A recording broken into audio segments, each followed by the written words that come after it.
they were four of the biggest TV stars of the 90s. Huge. Tinky Winky, Dipsy, Laa-Laa and Poe. But what Amazing.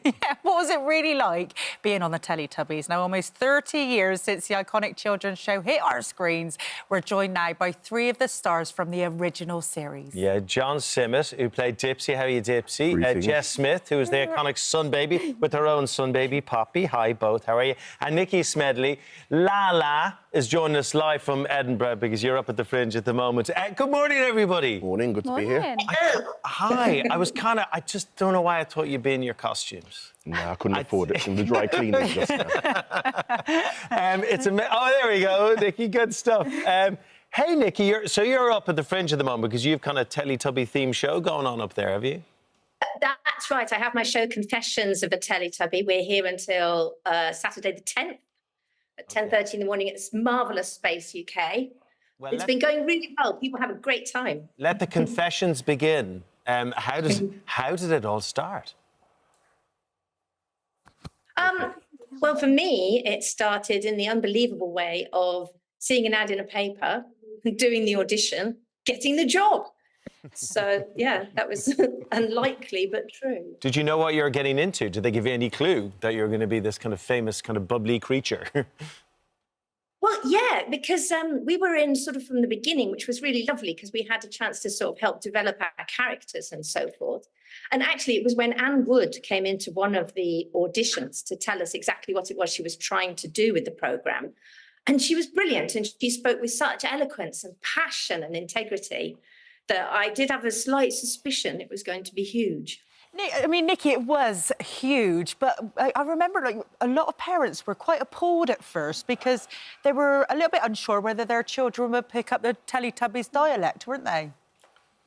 They were. I mean, I think parents were unsure because unlike a lot of shows, we didn't have a grown-up on the screen explaining to the adults what was going on. You know, the kids got it like that. They understood.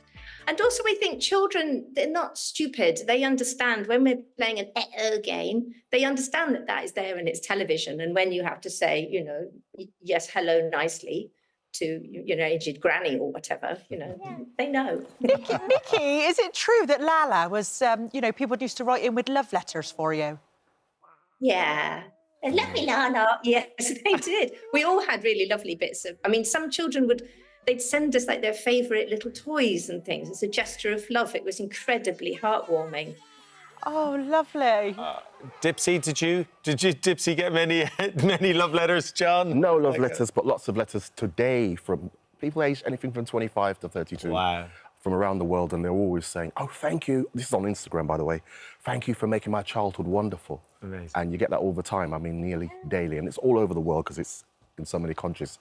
However, there's still no appropriate response to that because, one, it's humbling, but how do you respond to somebody saying, who you've never met, saying, you made my childhood wonderful? Well, you can only respond as Dipsy because they want to stay with the Dipsy This is thing, true, right? and that furry toddler can't really write. So. No. John, do you tell people that you were a Teletubby? Because obviously they wouldn't know unless you told I don't them. open with that, but it tends to precede you. The fact you have some very famous work clothes. Put that away. You know, it precedes me all over the place in many countries. And how did you get the job?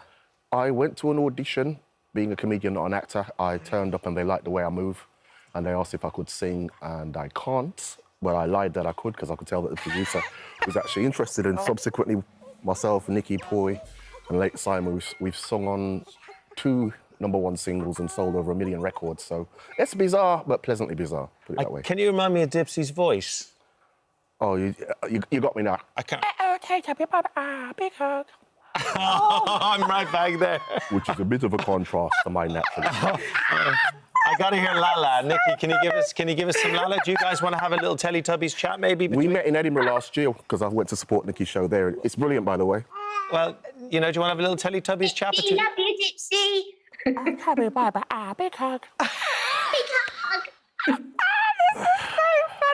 Oh, my goodness. And we've got to come to you, Jess, because I've got to say, you can actually tell that you were the Teletubby baby because you've got such a baby face. You haven't sort of lost, like, your baby face looks. Look at you here. Oh. And how beautiful and how cute were you? That has been shown all over the world. How many episodes your face has been on.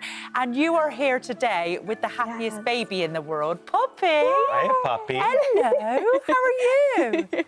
So, I mean, it's so unusual for you because Jess would have known nothing about it. You're a baby. Yeah, absolutely nothing.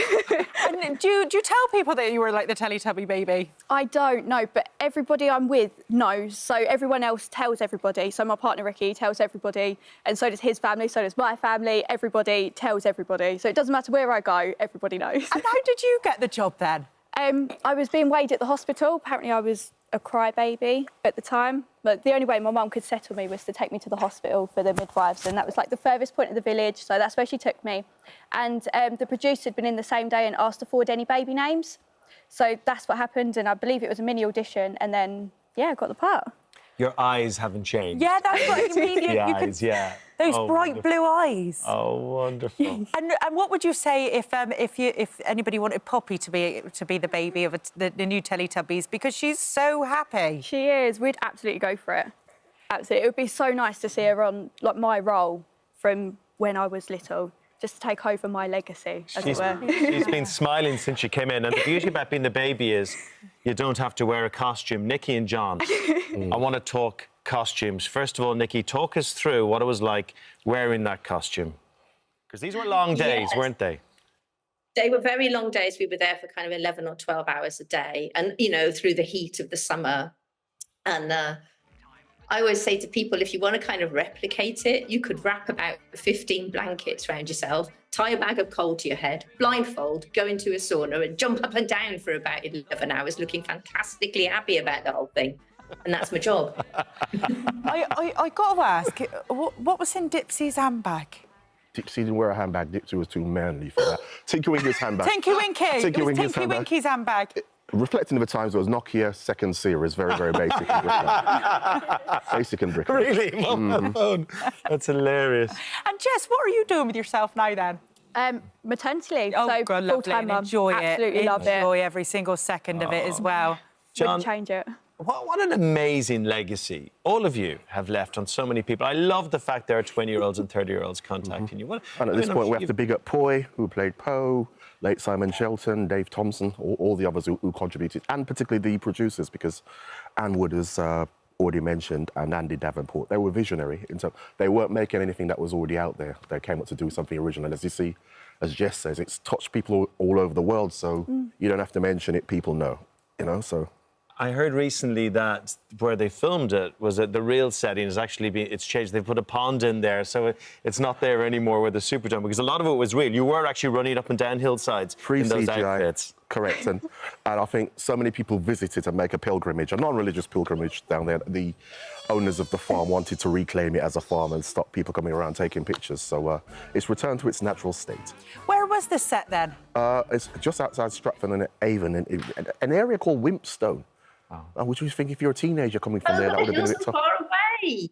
Yeah. Oh yeah, that's the one. Can you leave us with just one more Teletubbies chat between you, Dipsy and Laa-Laa? Just a little more, because it's so lovely. Give us I don't care what you talk about. It should be an end, shouldn't it? It should be where we say goodbye. Yeah. Bye, Dipsy. I don't want to see you, Dipsy. Happy tea time with it. Bye-bye. Bye-bye. Oh, thank you, guys. Nikky, good luck at the Edinburgh Fringe. Kill it again, sis. Thank you. Yeah, I love Thanks, how close John. you are. John, thank you for coming in. I really Cheers, enjoyed buddy. that Thanks so chat. much. Thank you for having Jess us. and Poppy, good luck with everything. Jess. Enjoy your maternity. Thank you. Thank you for visiting our This Morning YouTube channel. We upload new content every day, so go ahead, hit that subscribe button. You don't want to miss out, and we'll see you in the morning.